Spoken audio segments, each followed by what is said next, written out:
अस्सलामुअलैकुम दोस्तों और साथियों, उम्मीद है आप लोग खैरियत से होंगे। मैं आपको एक दो एग्जांपल्स देता हूं जिससे आपको अंदाज़ा हो जाएगा कि हम इस वीडियो में बात क्या करने जा रहे हैं। आपने देखा होगा आजकल क्रिकेट के मैचेस चल रहे हैं और पाकिस्तान की टीम की जो परफॉर्मेंस है वो बहुत ही ज़्यादा बुरी है।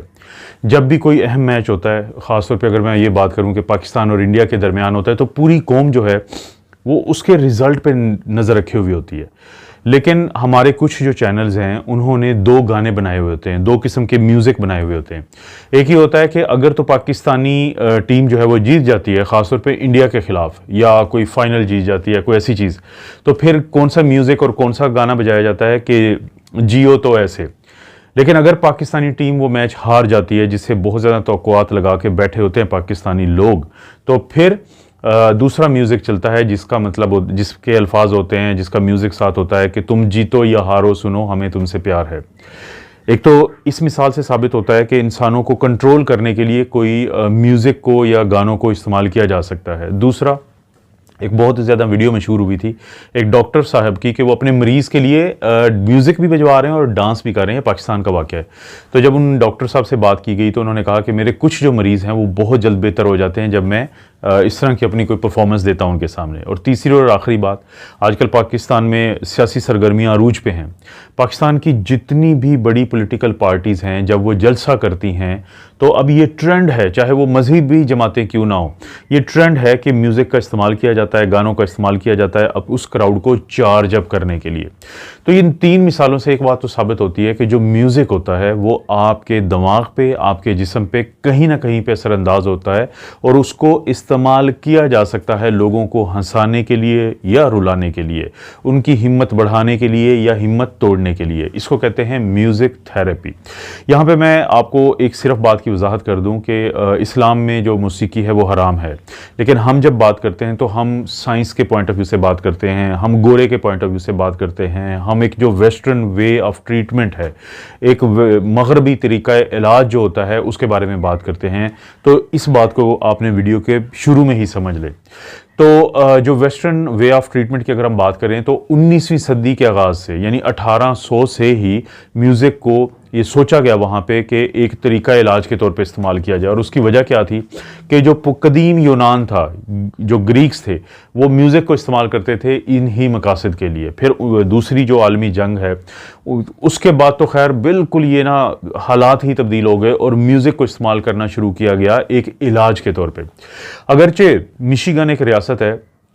अमेरिका की, वहाँ पे 1944 से 1944 से ही डिग्री इशू होना शुरू हो गई थी वहाँ की यूनिवर्सिटी के ज़रिए कि जो म्यूज़िक थेरेपी में डॉक्टर बनते हैं। लेकिन अमेरिका में 1945 जो वो दूसरी जंग अज़ीम का इख्तिताम हुआ है, तो उसके बाद से वो फ़ौजी जो ज़ख्मी थे, वो फ़ौजी जो जहनी ट्रॉमा से गुजर रहे थे, वो फ़ौजी जिनको मुआशरे का हिस्सा बनाना मकसद था, तो उनको म्यूज़िक थेरेपी से गुजारा गया। फिर बहुत ज़्यादा तजर्बात हुए तो बल आखिर इस वक्त पूरी अमेरिका और पूरी दुनिया में आप कह सकते हैं कि कुछ ऐसे डॉक्टर्स होते हैं जिनको 1200 घंटे उन्होंने सर्व किए होते हैं, इंटर्नशिप की होती है म्यूज़िक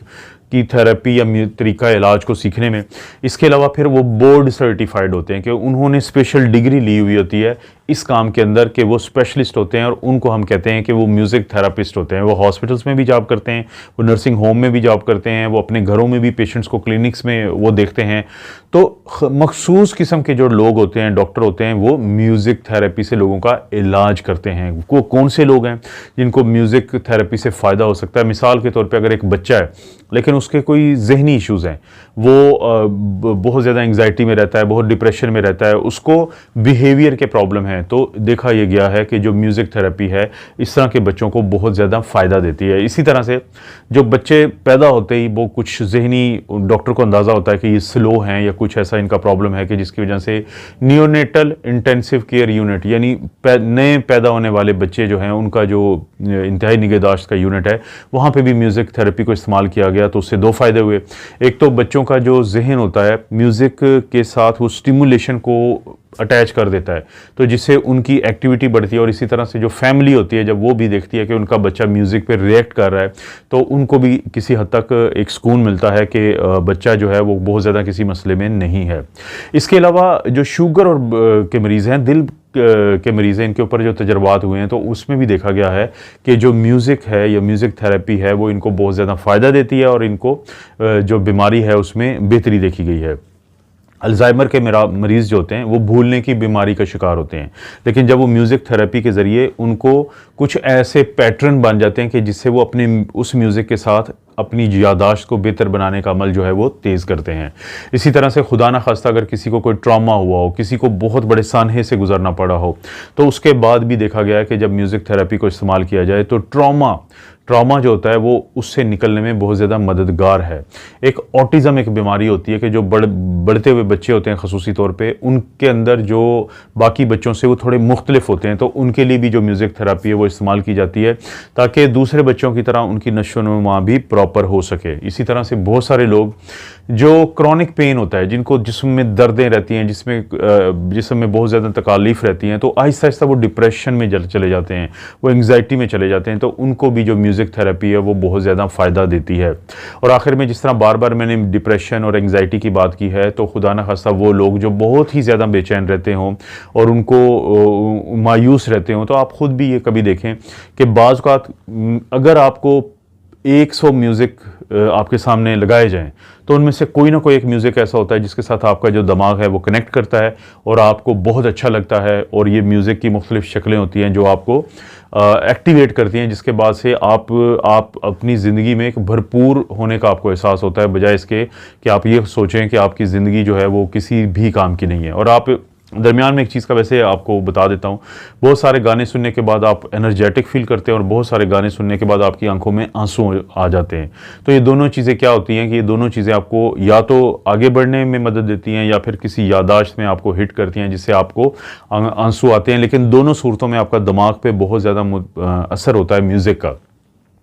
तो म्यूज़िक जो है वो मुख्तलिफ़ किस्म के इन लोगों को फ़ायदा देता है, इनको मोटिवेट करता है, इनका जज्बा बढ़ाता है, इनको ज़िंदगी में उम्मीद देता है। ये मैं साइंटिफिक बात कर रहा हूँ, आपने कभी भी इसको मज़हब के साथ नहीं कनेक्ट करना, क्योंकि जो गोरा करता है, जो साइंस की दुनिया करती है, मैं उसकी बात कर रहा हूँ। तो आपकी जो सेल्फ इस्टीम होती है, अगर आप फ़र्ज़ करें कि गाड़ी ड्राइव कर रहे हैं और आपको अच्छा नहीं लग रहा है, तो कोई अच्छा म्यूज़िक लगा लें, आपको खुद महसूस होगा कि आप एनर्जेटिक हैं। बहुत सारे लोग म्यूज़िक लगा के मुसलसल काम करते रहते हैं, उनको फील भी नहीं होता, क्योंकि उनका ब्रेन जो है वो पैटर्न बना चुका होता है, वो कनेक्ट कर चुका होता है उस म्यूज़िक के साथ।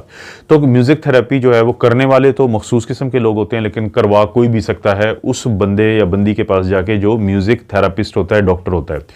तो क्या चीज़ें होती हैं, बाज़ औक़ात जो पहले से कोई म्यूज़िक है, पहले से जो म्यूज़िक होता है, तो उसके साथ उसको सुनने के बाद डॉक्टर आपको कहता है कि आपने कोई अपना इसके अंदर से म्यूज़िक निकालना है ताकि आपका ब्रेन जो एक्टिव फील करे। और बाज़ औक़ात वो म्यूज़िक जो आपने कभी बचपन में सुना होता है, तो आप उसको दोबारा अपने तई उस म्यूज़िक को बनाने की कोशिश करते हैं, गाने की कोशिश करते हैं, डांसिंग की कोशिश करते हैं, तो उससे भी आपका ब्रेन एक्टिव फील करता है। और बाज़ औक़ात फिर आपको कहा जाता है कि आप कोई ऐसी ट्यून बनाएं जो पहले बेशक एग्जिस्ट ना करती हो। यानी मकसद क्या है? मकसद है कि आपके ब्रेन को एक्टिव करना एक ऐसी चीज़ से। देखें, एक तो हाल ये होता है कि आपको भेजा गया साइकोलॉजिस्ट के पास, अब आप डॉक्टर को बता रहे हैं जी कि आपको ये मसले होते हैं, ये मसले होते हैं, तो जिसको हम CBT कहते हैं, जिसका अक्सर मैं जिक्र करता रहता हूँ, कॉग्निटिव बिहेवियरल थेरेपी। एक तरीका ये है कि आपको कहा जाए कि आप ये ना करें, आप ये करें कि कोई म्यूज़िक बनाएं, आप ये म्यूज़िक सुने और आप इससे मिलता जुलता कोई म्यूज़िक, तो आपका दिमाग किसी और साइड पे लग जाता है आपका दिमाग। और जब आप वो म्यूज़िक बनाते हैं तो उस म्यूज़िक में आपकी बातें होती हैं। एक छोटी सी मिसाल दे दूं, पिछले दिनों इंडिया का एक जो मशरकी पंजाब है, वहाँ का एक बहुत मशहूर सिंगर जो है, उसका कत्ल हो गया, सब लोगों को पता है। अब लोग उसके बाद से उसके गाने सुनते हैं, जब गाने सुनते हैं तो उनको पता चलता है कि वो म्यूज़िक के ज़रिए बातें करता था लोगों से। वो सारे दिन की, सारे हफ्ते की जो उसके साथ हुई होती थी, किसी के साथ मसला चल रहा है, किसी के साथ खुशी चल रही है, किसी के साथ गम चल रहा है, तो वो रैपर्स जो होते हैं, जो म्यूज़िक की ये शक्ल है, तो वो क्या करता था, वो उसके ज़रिए बातें करता था। हालांकि किसी दौर में वो सिर्फ और सिर्फ एक सिंगर था, लेकिन एक हादसे की वजह से कि उसको कोई लिख के नहीं दे रहा था शायरी, तो उसने अपनी शायरी खुद लिखनी शुरू कर दी। तो इस तरीके से आप नॉन वर्बल तरीके से लोगों के साथ कम्युनिकेट करते हैं, और जैसे ही वो फेमस हुआ फिर वो लोगों से भी वही बातें करता था जो वो गानों के ज़रिए करता था। तो इससे आपको समझ आ जाएगी कि म्यूज़िक थेरेपी जो है बहुत बड़ा स्किल है लोगों को एक नेगेटिव साइड से पॉजिटिव साइड में ले जाने का। कोशिश होगी इस तरह की अच्छी अच्छी वीडियोस आपको मिलती रहें। वीडियो को लाइक करें, चैनल को सब्सक्राइब करें और कोशिश करें कि अगर कोई वीडियो किसी दोस्त रिश्तेदार को फ़ायदा दे सकती है तो शेयर के ऑप्शन से दोस्तों से उसे शेयर कर दीजिए करें। आप अपना और अपनी फैमिली का ख्याल रखें। अल्लाह ताला आपको और आपकी फैमिली को हर किस्म की बुराई, बीमारी और आजमाइश से महफूज रखे।